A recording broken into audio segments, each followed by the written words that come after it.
De retour à cette semaine aux courses, il est l'un des plus fiers compétiteurs que l'asphalte a connu au Québec au cours des 20 dernières années au moins. Donald Teach qui est avec nous. Salut Donald, comment ça va? Bonsoir, messieurs. Belle entrée, merci. Oui, ben, je pense que c'est une bonne entrée. Effectivement, ça dépeint bien le personnage, le pilote de course qui approche la retraite. À un moment donné, il faut se rendre à l'évidence qu'on a fait le tour du jardin et de laisser la chance à d'autres aussi. Tu as eu visiblement cette idée-là en tête depuis quelques années, Donald. Maintenant, c'est le temps de passer le flambeau. Elle a été où un petit peu la motivation derrière ça? Ben écoute, il n'y a pas nécessairement de motivation, mais comme on dit, chaque bonne chose a une fin. On a eu une bonne carrière du côté d'LMS. On a été dominant à certaines années. La game a changé aujourd'hui. C'est réellement différent de ce que j'ai connu, moi, dans mon temps. Tu sais, aujourd'hui, les jeunes sont réellement plus près avec tout ce qui se passe au niveau du web, les pratiques en ligne, toutes ces choses-là. Fait qu'on voit que les pilotes se développent réellement plus rapidement qu'est-ce que nous, on le fait avec certaines pratiques, mettons, à l'occasion, 3-4 fois par année. Fait que la game a changé. Puis écoute, j'approche de 55 ans, on veut faire d'autres choses avec la famille, on veut prendre du bon temps aussi. Je ne veux pas dire qu'on va arrêter d'aller voir des courses. J'ai encore le sport à cœur au maximum. Mais du côté de l'LMS, vu que j'ai réussi à vendre ma voiture, qui était une McCoy flambant neuve de 2 ans, je pense que j'ai dit, écoute, pourquoi pas la dernière course à vie de la série, dans la série LMS. À Québec. Vu qu'en plus, Montmagny fait une épreuve en mon nom, c'est réellement choyé. Je les remercie encore à l'Autodrome Montmagny, à Kenny et Mélanie qui me donnent un hommage. Écoute, je ne pensais jamais me rendre là, avoir une course en son nom, puis être encore en vie, comme Claude Leclerc puis Jean-Paul Cabana, c'est la même chose. Je suis plus jeune qu'eux, mais j'ai la chance d'avoir une course en mon nom. Fait que pour moi, c'est un honneur. Puis j'ai dit, pourquoi pas, ça ne serait pas la dernière course que je pourrais faire de la série LMS dans ma carrière. L'année dernière, c'était supposé, avec la pandémie, d'être une course en début de saison. C'était reporté et cancellé. Fait que, écoute, là, Kenny m'a parlé un petit peu. Il dit, est-ce qu'on recommence l'idée? Moi, j'ai réellement beaucoup d'intérêt. Fait que, on est rendu là. On a juste déplacé la date qui était supposée du 23 mai, parce qu'on a une course à Sunset Speedway en NASCAR. Fait on l'a remis le samedi soir, le 5 juin. Donc, des bonnes choses. Maintenant, on va se croiser des doigts qu'il y a du monde un peu dans les estrades pour t'applaudir comme dit ce doigt, par contre. C'est vraiment... Sinon, il va falloir pousser le projet l'année prochaine, Donald, si jamais le gouvernement nous empêche de le faire.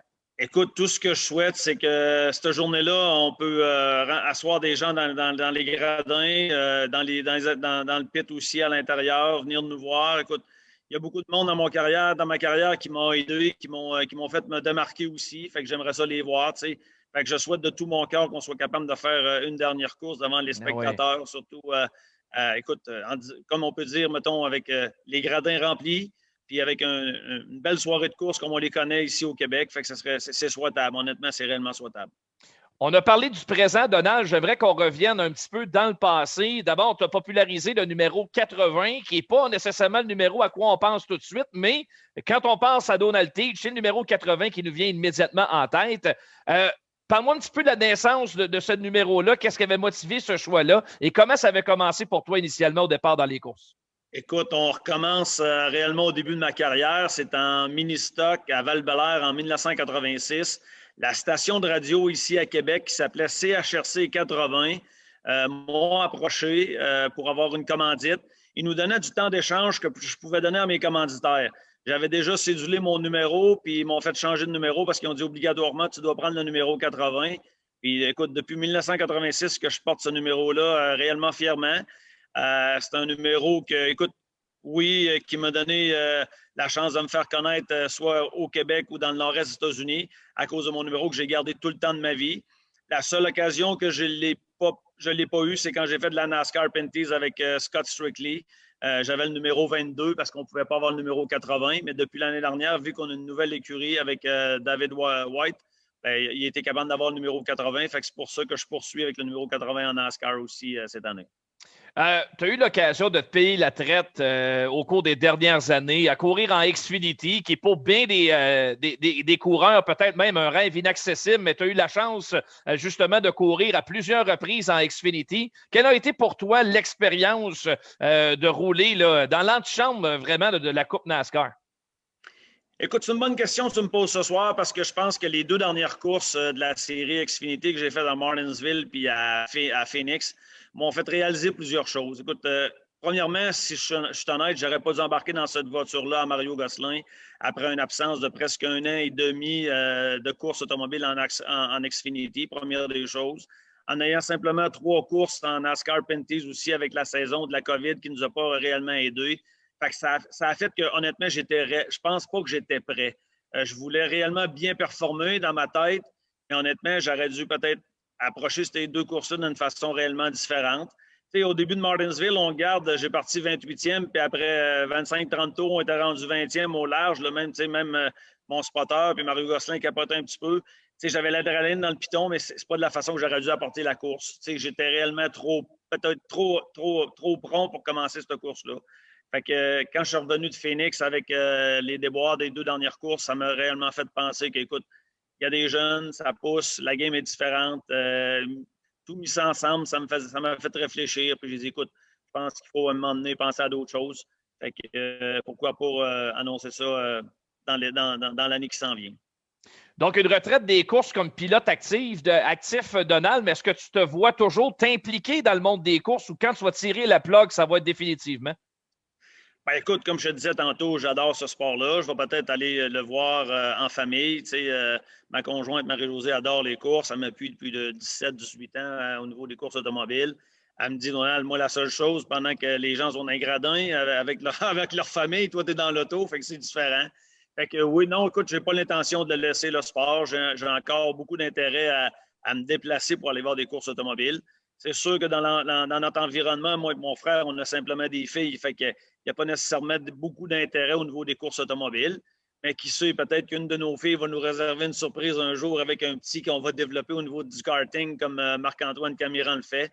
On ne le sait pas. Tu sais, écoute, j'adore ce sport-là. C'est un sport que moi et mon frère, on a développé depuis qu'on était jeunes. Nos parents nous ont emmenés aux courses en étant jeunes aussi.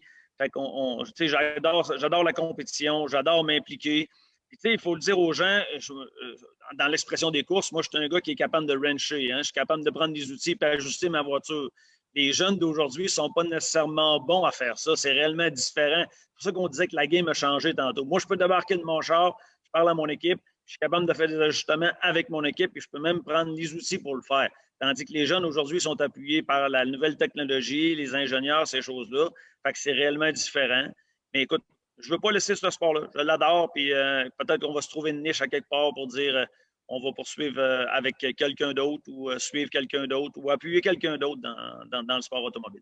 Ça, c'est une très bonne nouvelle. Tu es un homme d'affaires quand même bien installé depuis plusieurs années à Québec, dans la vente d'automobiles, entre autres, avec la famille. Donc, le nom Tige, il faut qu'il reste dans les courses. Ça ne peut pas disparaître du jour au lendemain. Nous, on a les Luciers sur la terre battue. Ben, l'asphalte doit garder les Tiges. On n'a pas le choix.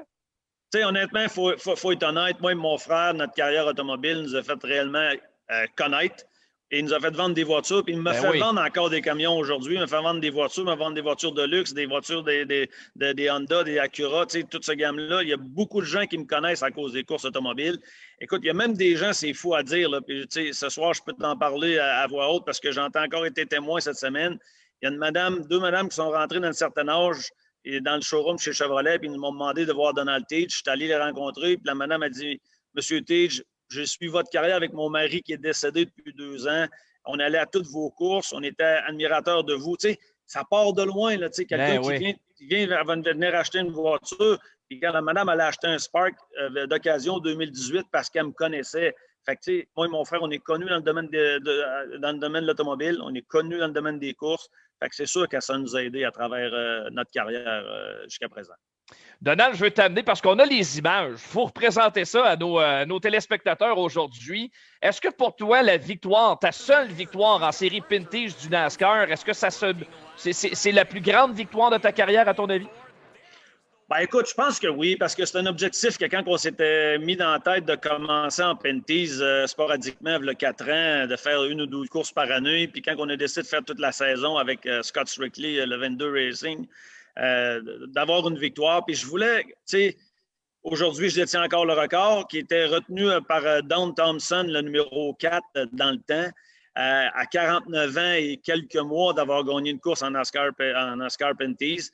Nous autres, on l'a réalisé à 52, presque 52 ans. Fait que c'est un record pour moi qui est réellement important. Puis, tu sais, honnêtement, là, on est arrivé à Saskatoon. Je vous explique, c'est un mercredi, c'est 2 courses de 125 tours.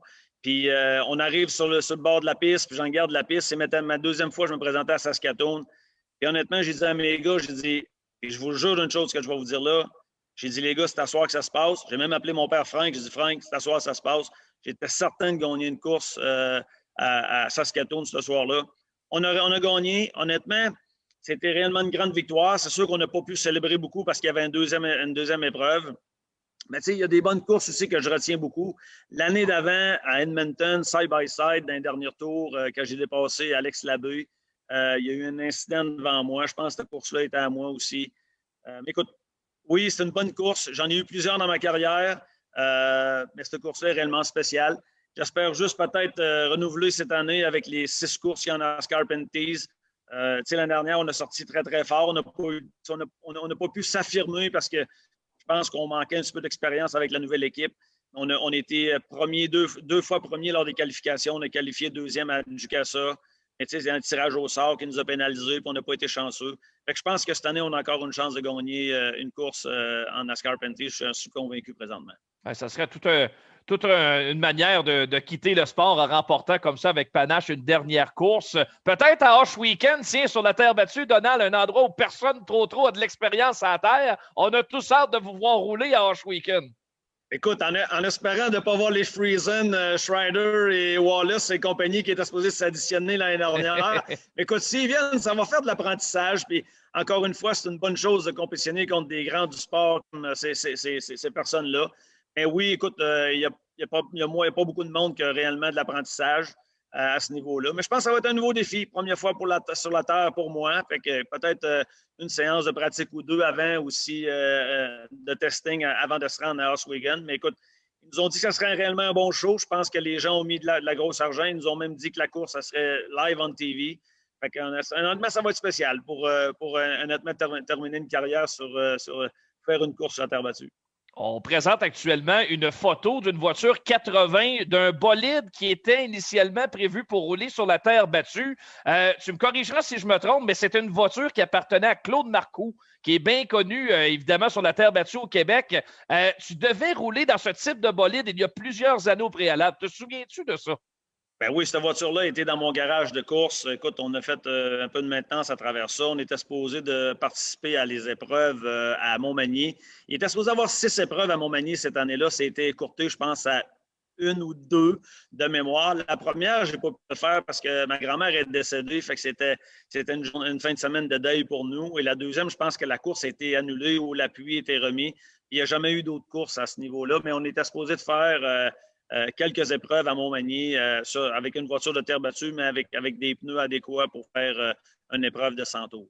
Je ne sais pas si ça va revenir un jour. Je sais que Martin Roy Junior a voulu ramener ce concept-là des bolides de terre auxquels on place des pneus asphaltés pour rouler du côté de Vallée-Jonction à l'autodrome Chaudière. Toujours le fun de voir les deux disciplines se mêler un petit peu.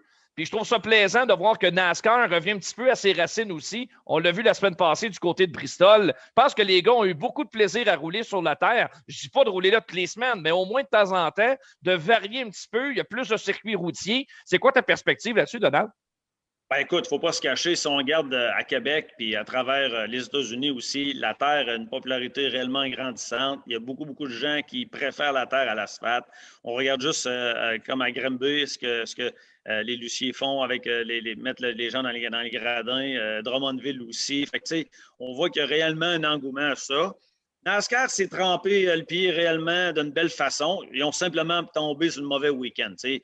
Il y a des gens qui ont critiqué, mais écoute, c'était le déluge pour tout le monde. Peu importe la série qui aurait été là cette fin de semaine-là, ça aurait été un flop total aussi. Mais je pense qu'il faut regarder le côté positif. Il y a des gens qui ont dû regarder la course. Moi, j'aurais aimé ça voir les codes d'écoute le dimanche versus le lundi. Tu sais, c'est complètement différent. Il ne faut pas oublier une chose, on a eu une course extraordinaire en pick-up. Moi, je trouve que le show en pick-up a été meilleur. Surtout, en plus, on connaissait Raphaël Lessard, qui est passé en arrière, qui a remonté troisième. Pardon. Mais on a vu réellement des side-by-side. Hein? C'est ça qui était réellement le fun. Un petit peu plus que ce qu'on a vu en COP.